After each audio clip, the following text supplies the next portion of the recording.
अच्छा, एक बात और कहूं बंधुओं, आपने यदि कोई भगवत संबंधी नियम चालू करने का मन बनाया है कि कल से मैं ऐसा करूंगा, कल से मैं रोज तिलक लगाऊंगा, या कल से मैं रोज ठाकुर जी की सेवा करूंगा, कल से रोज 108 तुलसी अर्पित करूंगा, या हर हफ्ते में एक दिन ठाकुर जी को अन्नकूट करूंगा, ये जो भी आपने अगर कोई नियम बनाने का मन बनाया, तो उस नियम को तोड़ने की पूरी जिम्मेवारी ठाकुर जी लेते हैं। बोले अच्छा, तो चलो हम तोड़वाएंगे, और किसी ना किसी रूप में वो नियम तोड़वाते ही हैं, इसलिए घबराना नहीं। आप जैसे संकल्पबद्ध होगे कि मुझे एकादशी रखनी है, अगली एकादशी पे देख लेना ऐसा कुछ होगा कि आप अन्न खाने पर मजबूर हो जाओगे, तब समझ जाना बारे ठाकुर जी आपने ये किया, लेकिन हम खाएंगे ही नहीं। आप अपनी स्थिति से हटना नहीं बस। तो नामदेव जी एकादशी की बड़ी निष्ठा थी उनकी, समस्त वैष्णवों की होती है। एक दिन भगवान ने नामदेव जी की परीक्षा लेने के लिए एक वृद्ध ब्राह्मण का रूप धारण किया, लाठी लिए महाराज, हाथ कांप रहे हैं, पैर चल नहीं पा रहे हैं, लुढ़क रहे हैं कभी इधर उधर।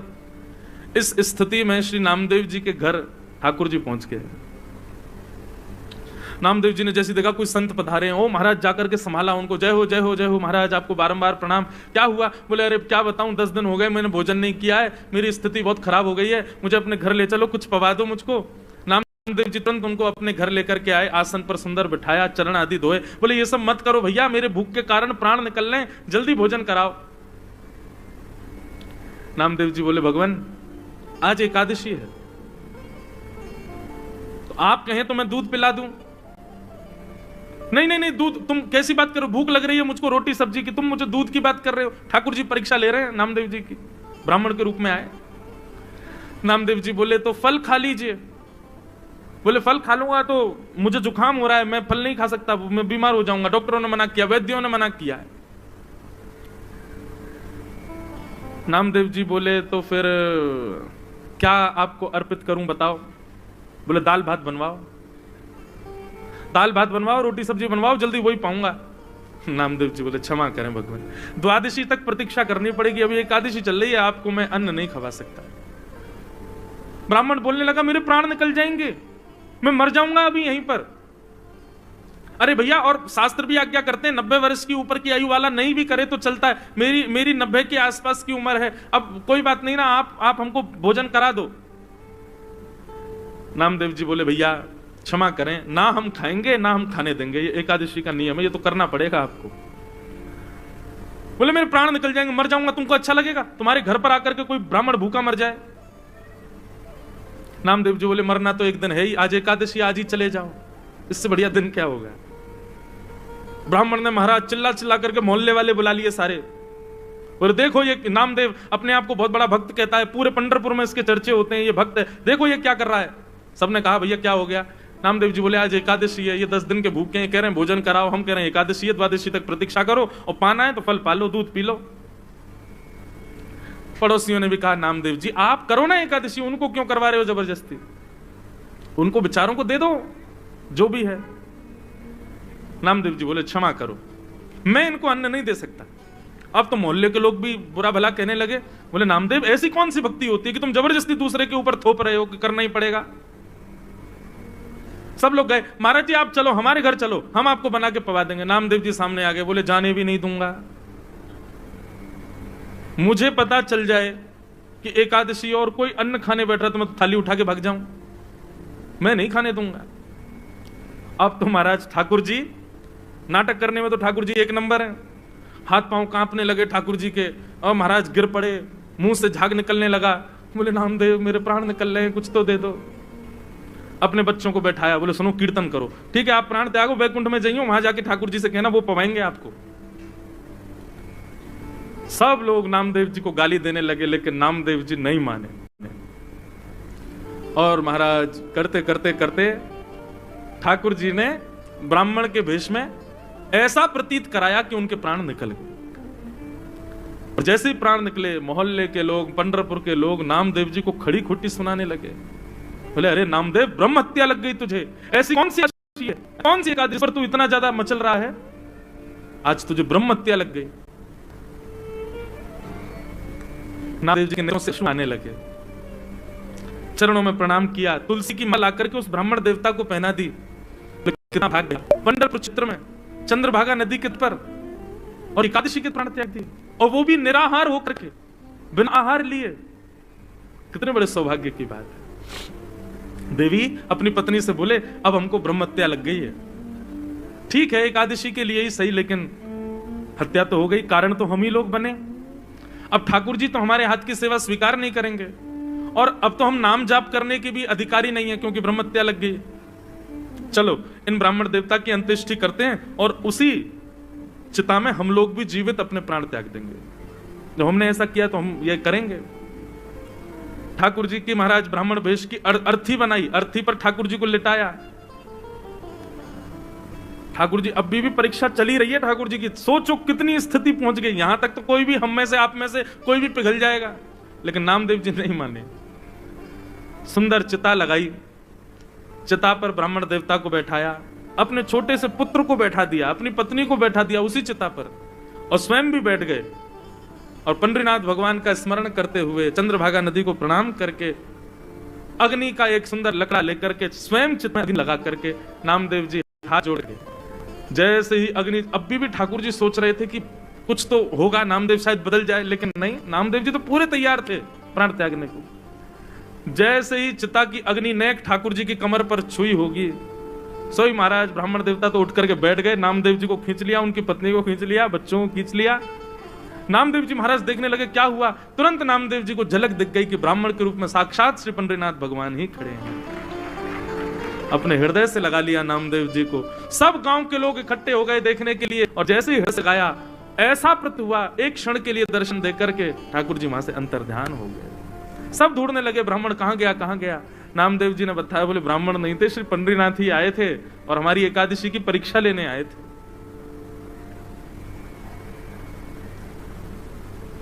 ऐसी बंधुओं, ये निष्ठा है, ये कोई व्रत नहीं है, ये आपका प्रेम है ठाकुर जी के प्रति। उसको प्रेम की तरह ही इजहार करो उसका। नियम जब बन जाता है ना तो वहां प्रेम नहीं रहता। ठीक है एकादशी एक नियम है, पर उसको प्रेम की तरह पालन करो कि हमारा प्रेम है ठाकुर जी के प्रति, कि हम आज आपके लिए हम अन्न नहीं पाएंगे। महीने में 2 बार हर वैष्णव अपने ठाकुर जी के लिए एकादशी का व्रत करते हैं। तो ऐसी एकादशी जरूर करनी चाहिए भैया। पहले हमसे भी नहीं होती थी, पर अब हमने भी प्रारंभ, कथा कहते कहते हमारे जीवन में भी भाव आया, अब हम भी करते हैं।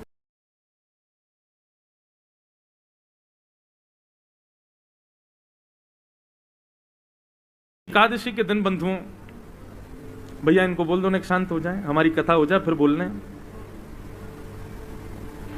बोलो वृंदावन बिहारी लाल की। दूसरी बात एक और सुनिए, व्रत उस वस्तु का किया जाता है जिस वस्तु के बगैर आप रह नहीं सकते। प्राचीन काल में लोगों के पास में बहुत सारे रोटी और सब्जी के लिए ही बच्चे, प्राचीन काल में आज से 100 वर्ष पहले भी वो एक्साइटमेंट उनका तभी होता था जब मां चूल्हे में अग्नि लगाती थी। सब बच्चे बैठ जाते थे, अब हमको रोटी मिलेगी, अब हमको सब्जी मिलेगी। रोटी सब्जी ही साधन होता था, इसके अलावा करने को कुछ था ही नहीं। इसलिए प्राचीन काल में, प्राचीन भारत से या प्राचीन युगों से व्रत के रूप में अन्न का त्याग बताया गया। आज भी अन्न का त्याग ही व्रत है, पर मुझे ऐसा लगता है, ये शास्त्र की बात नहीं, ये मुझे ऐसा लगता है कि व्रत करना है तो उस वस्तु का करो जिसमें आप आसक्त हो। और आज की डेट में सबसे ज्यादा आसक्त व्यक्ति है इसके प्रति। इस बार की एकादशी तो ठीक है, अगली एकादशी, क्योंकि भोजन छोड़ना कोई बड़ी बात नहीं है आज की डेट में। मैं कितने घरों में जाता हूं, हमारे बच्चे पतले दुबले, मैंने कि माता जी इनको खिलाती क्यों नहीं है, पूरे दिन फोन में लगा रहता है, खाता ही नहीं है, भूखी नहीं लगती इसको। आजकल भोजन छोड़ना बड़ी बात नहीं है, 2-2 दिन भी लोग भूखे रहते।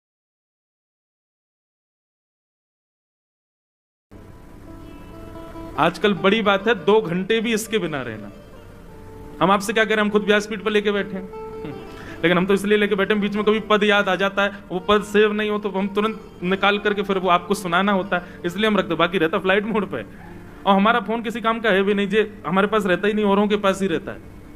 लेकिन फिर भी हूं तो मैं भी आप लोगों में से ही, एकादशी करनी है तो उस वस्तु की करो जिसके प्रति आपकी ज्यादा आसक्ति है। व्रत करना है तो उस वस्तु का करो जिसके प्रति आपका लगाव इतना है कि उसके बगैर आप रह ही नहीं पाते। और आज की डेट में इससे बड़ी एकादशी कोई नहीं। अगली एकादशी,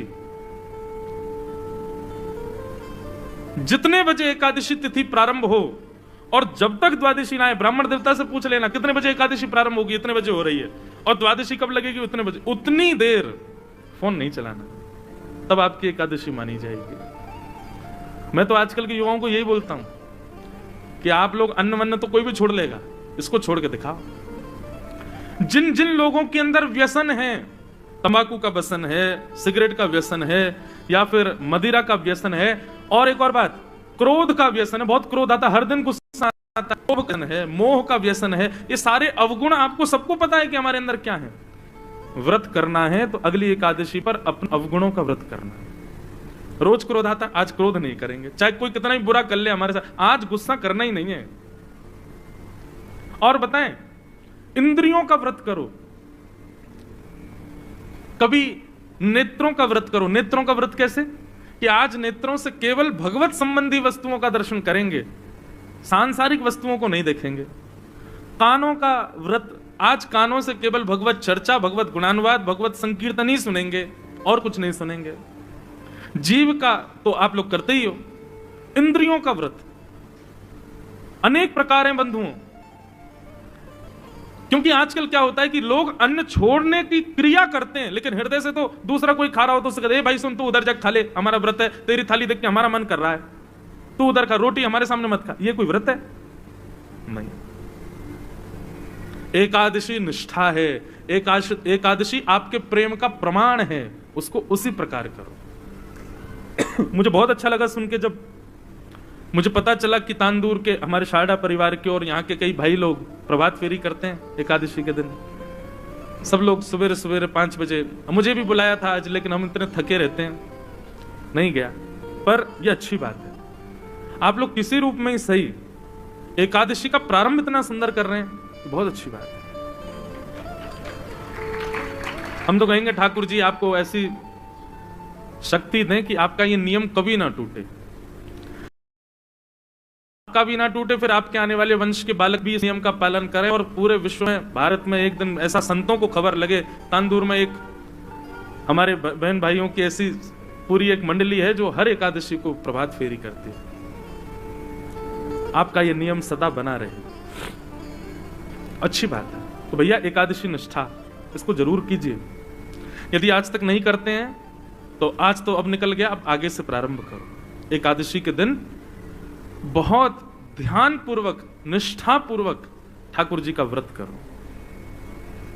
अब हमारे वृंदावन की कई रीतियों में एकादशी का व्रत नहीं होता, जगन्नाथ जी की परंपरा में एकादशी का व्रत नहीं होता। कहते महाराज जी जगन्नाथपुरी में, अब आप अगर स्कंद पुराण पढ़ेंगे तो वहां पर तो लिखा है कि अगर आप एकादशी के दिन जगन्नाथपुरी में हो तो आप बहुत बड़े भाग्यशाली हो कि आप जगन्नाथपुरी में हो। तो बोले क्या करना चाहिए? बोले उस दिन आकंठ दाल भात पाना चाहिए। स्कंद पुराण में लिखा है कि अगर एकादशी के दिन आप जगन्नाथपुरी में हो तो जितनी आपकी क्षमता है उससे ज्यादा आपको दाल भात पाना है। लेकिन हाँ, शर्त यह है अन्न नहीं, ठाकुर जी से जगन्नाथ जी का प्रसाद ही पा सकते हो एकादशी के दिन। वहां के नियम अलग हैं, वहां के कानून, कहीं कहीं पर ये नियम, वहां पाप का निवास नहीं हो सकता। क्यों? उसके पीछे कारण, अन्न में पाप का निवास होता है। लेकिन जगन्नाथपुरी की रसोई में जो रसोइया है ना, उन सबको लक्ष्मी रूप माना जाता है। वहां पर जितने भी यंत्र हैं जिनसे भोजन बनाया जाता है, उन सबकी भी पूजा लक्ष्मी भाव से होती है कि भैया ये जगन्नाथ जी की निज रसोई है, यहाँ लक्ष्मी ही भोजन बनाती है। लक्ष्मी जिस अन्न का स्पर्श कर दे उसमें पाप नहीं रह सकता, इसलिए वहां महाप्रसाद पाने पर दोष नहीं लगता। एकादशी उल्टी टंगी हुई है जगन्नाथ भगवान के पीछे। हमारे वृंदावन के कई नियमों में, जैसे राधा वल्लभियों में, श्री हरिवंशियों में, वहां पर भी एकादशी नहीं होती। उनके भाव अलग हैं, वहां भाव प्राधान्य भाव आ जाता है। पर हम आप सब लोग वैष्णव, हमको प्रयास करना चाहिए, ठाकुर जी के लिए व्रत करो। व्यक्ति बड़ी से बड़ी वस्तु छोड़ देता, ठाकुर जी के लिए एक दिन अन्न मत खाओ और निष्ठा पूर्वक, प्रेम पूर्वक उसका निर्वहन करो। इस प्रकार एकादशी की महिमा बताई गई। और यहां से प्रारंभ हुआ भागवत का प्राण प्रसंग रास पंचाध्याय। बहुत सावधानी से बैठिएगा आप सब लोग कि भगवान पिता रात्रि शरदोत्फुल्ल मल्लिका विक्षरन्तुं मनश्चक्रे योग माया उपाश्रिता। सब लोग बहुत सावधानी से सुनिए, ये रास की कथा है। यहां पर महादेव को भी रोक दिया गया था। आप लोग तो सामान्य जीव हो, इसलिए थोड़ा विचार कीजिएगा और बहुत सावधानी से सुनिएगा। अब जो हम प्रसंग सुनने जा रहे हैं बंधुओं, रास पंचाध्याय, इसको श्रीमद् भागवत का प्राण माना गया है। श्रीमद् भागवत यानी श्री कृष्ण का हृदय है रास पंचाध्याय, और उसमें भी गोपी गीत तो निज हृदय है ठाकुर जी का। इसलिए इसको बहुत सावधानी से सुनिएगा, कहीं आपके हृदय में कोई संशय उत्पन्न ना हो जाए। ठाकुर जी की इस लीला को यदि आपने आधा अधूरा या कुभाव से सुना ना, तो निश्चित है आपके हृदय में कोई दूषित भाव उत्पन्न हो जाएगा और दोष लगेगा फिर। इसलिए बहुत सावधानी से सुनिएगा। रास पंचाध्याय का सबसे पहला अक्षर क्या है कि भगवान अपिता रात्रि।